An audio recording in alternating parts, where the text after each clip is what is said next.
Isto é um alerta aos cidadãos de todo o país. Desconfiem sempre do que noticia a imprensa escrita e falada.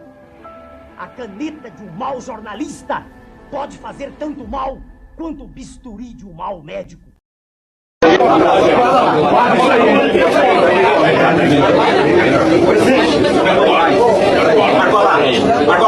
Aqui.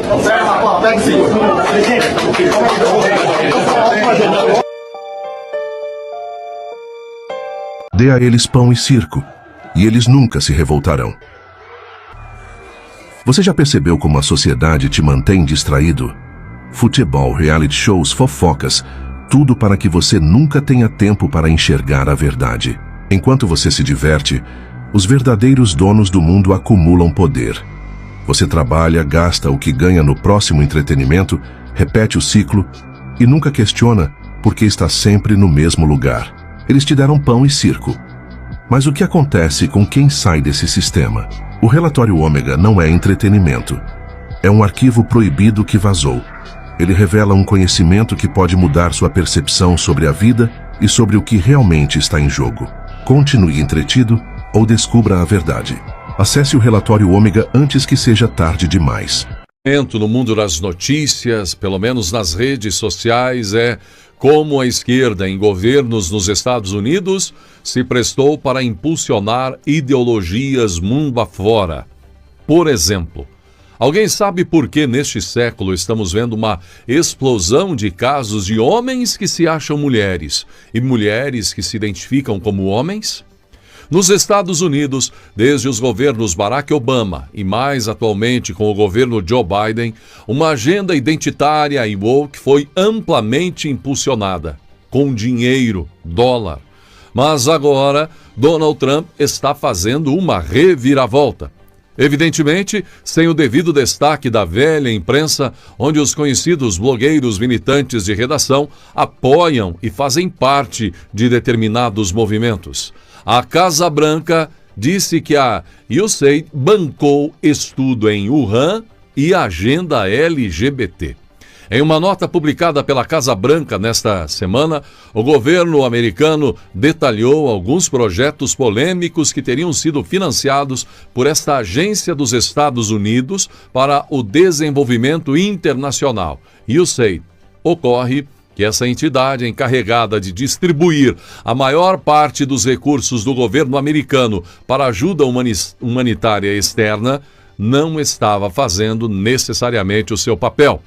Ao longo das últimas décadas, segundo o governo dos Estados Unidos, a USAID teria feito repasses milionários para, por exemplo, Aliança Pró-Natureza, entidade, por exemplo, que esteve envolvida em uma pesquisa no Instituto de Virologia de Wuhan, na China, sobre o coronavírus em morcegos, conectando essa entidade ao caso da pandemia. Além disso, o governo dos Estados Unidos também elencou inúmeros repasses da USAID para produções culturais sobre a tal diversidade, transgêneros e questões relacionadas ao ativismo LGBT ao redor do mundo.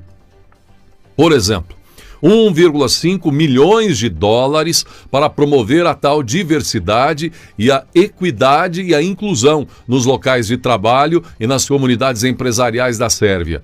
70 mil dólares para a produção de um musical sobre diversidade e equidade e a inclusão na Irlanda.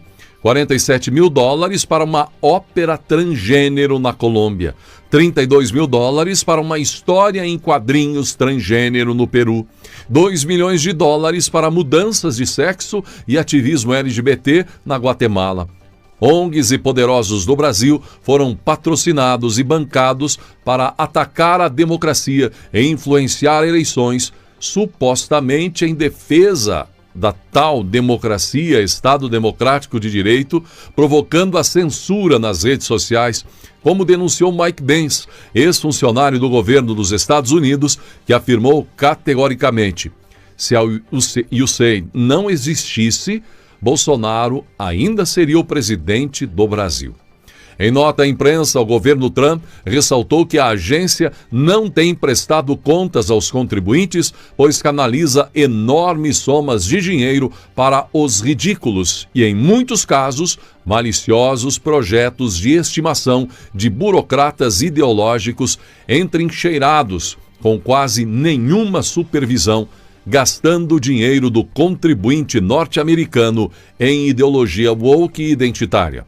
A Casa Branca completou o comunicado dizendo que, no entanto, o desperdício, a fraude e o abuso acabam agora. O governo Trump também vetou, a partir de agora, o financiamento de cirurgias para mudança de sexo em menores em hospitais norte-americanos e agora anunciou a retirada de uma importante participação na ONU, como estamos vendo a repercussão nas últimas horas. E o triste, gente, é ver, né, que muitos jovens acreditavam que era algo absolutamente natural. As dúvidas na sua cabeça, né, com profissionais da mente dando seu corpo, suas regras, dando incentivo errado. E governos esquerdistas também.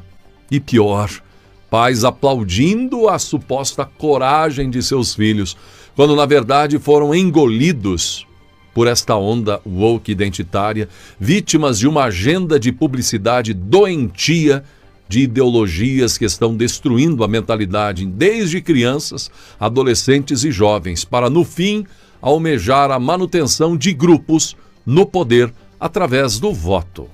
O brasileiro é o único povo no mundo que consegue ser explorado, roubado e humilhado pelo próprio sistema e ainda defender seus algozes com unhas e dentes. É uma verdadeira síndrome de Estocolmo coletiva. O governo te mete a faca, a elite te esmaga com impostos e corrupção, e você ainda agradece por isso, como se fosse um favor. Quer um exemplo?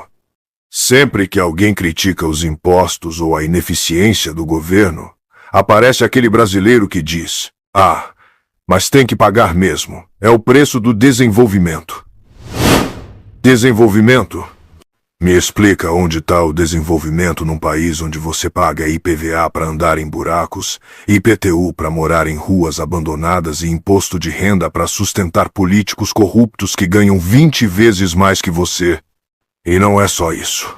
Quando o governo joga uma migalha, como um auxílio emergencial ou uma promessa de reajuste salarial, o brasileiro vai lá e defende com o peito estufado. É como se dissesse: olha, eles podem roubar bilhões, mas pelo menos estão me dando algo. É ou não é a definição de gado feliz?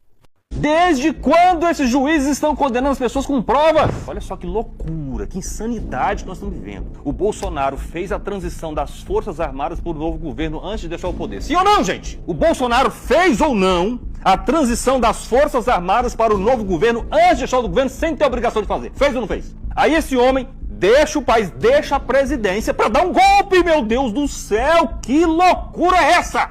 Eu fico pensando assim, tem gente que tá achando que o Bolsonaro vai ter um julgamento justo. O Barroso, não, eu acho que tem grandes evidências realmente de que o Bolsonaro tentou um golpe, né? Mas tudo vai depender das provas dos autos. Meu Deus do céu! Os senhores estão esquecendo que existe uma mulher, dona de casa, mãe de 2 filhos, presa 17 anos, condenada porque fez uma pichação numa estátua com batom. O que é isso? É Estado Democrático de Direito. O Bolsonaro tem chance de ter um julgamento justo nessa Suprema Corte? Legal? De acordo com as provas? Quando o ministro do Supremo Tribunal Federal, o presidente do Supremo, foi no evento da ONU e disse: olha, nós vencemos o bolsonarismo!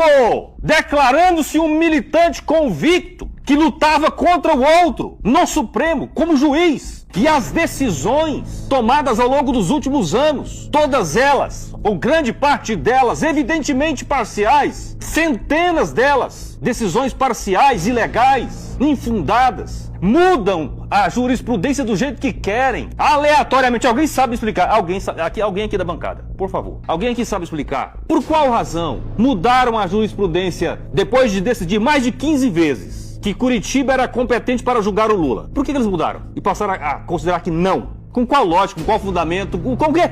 Não há legalidade, não há compromisso com as leis, não há compromisso com a democracia, com as instituições, não há. O que eles querem é cumprir aquela ordem dada pelo Lula. Se nós soubermos construir a narrativa, o Bolsonaro jamais disputará a presidência da República. E é isso que eles estão fazendo escancaradamente diante dos nossos olhos, com o largo apoio. Eu fico imaginando como é que uma narrativa tão absurda como essa emplaca, como é que tem gente levando isso a sério. Por quê? Eu só tenho uma razão para que isso aconteça, é que ainda grandes veículos de comunicação como a Globo ainda tem um papel muito importante na formação da opinião pública brasileira. E tá lá, quando eu vejo aquelas jornalistas da Globo, o Elon Musk é nazista, o Donald Trump é nazista, e tem gente, meu Deus do céu, acreditando nisso. Rede Globo fazendo lavagem cerebral na cabeça dos brasileiros, principalmente daqueles menos esclarecidos, né? Repetindo um golpe impossível. É isso que está acontecendo. Alguém tem que falar isso com todas as letras desse Brasil. Vamos parar de dourar a pílula. Como é que pode, diante de uma evidente ditadura, nós continuarmos tratando isso como se fosse mais algumas ações normais da democracia brasileira?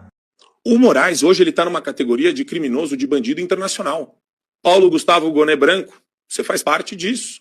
Delegados da Polícia Federal que trabalharam ou que trabalham ainda com Alexandre, irmão, não adianta você cometer 3 anos de crimes à torto e direito, crimes em série, e achar que não vai ter punição. Não é karma isso. Isso é justiça. Não é justiçamento. Isso é justiça. A nossa justiça precisa ser resgatada das mãos de vampiros e de seres do esgoto de Brasília que acham que tem poder absoluto. O Alexandre de Moraes entrou numa briga que ele não consegue, primeiro, sair. Segundo, não consegue ganhar. A punição dele começa pelos americanos, mas precisa terminar conosco aqui. Quais são os princípios para identificar se um país está ou não numa ditadura? Boa pergunta, hein? E aí o ChatGPT, ele deu 5 pilares para identificar se um país está vivendo uma ditadura ou não. Perseguição e censura aos jornalistas, opositores políticos. Temos isso ou não? Imagina, alguém está vendo perseguição por aí? Exilados políticos no exterior, temos ou não? Temos, infelizmente. Presos políticos, temos ou não? Temos. Renúncia ao Estado Democrático de Direito, temos ou não? Temos. Como advogado, posso falar que sim. Falta do devido processo legal, temos ou não? Temos. Os 5 pilares que mostram que o Brasil hoje vive uma ditadura estão muito claros. E não pela minha opinião, pela opinião do ChatGPT. A guerra política no Brasil acaba de entrar em um novo nível e você precisa entender o que está acontecendo agora. A Procuradoria-Geral da República acaba de denunciar Jair Bolsonaro por tentativa de golpe de Estado. E como num passe de mágica, essa acusação surge exatamente no dia em que uma pesquisa revelou que Bolsonaro venceria Lula com folga, caso pudesse concorrer em 2026. Coincidência? Só para quem ainda acredita na imparcialidade da grande mídia. Lula enfrenta o pior índice de popularidade desde que voltou ao poder. O país está afundado em impostos, a economia está em frangalhos e 84% dos brasileiros já não suportam mais os preços abusivos. Mas tudo isso some dos noticiários. O que vira manchete? A denúncia contra Bolsonaro. Um espetáculo conveniente para um governo que precisa desesperadamente de uma cortina de fumaça. Bolsonaro já avisou que não está nem um pouco preocupado. Enquanto isso, o PT e seus aliados comemoram como se essa fosse a cartada final. O processo segue para o STF e o ministro Barroso promete uma análise séria e sem interferências políticas. Mas a pergunta que não querem que você faça é: essa denúncia tem alguma base real ou é só mais um teatro para eliminar qualquer oposição? Aqui a narrativa é outra. Se quiser entender o que realmente está por trás desse jogo, siga nosso perfil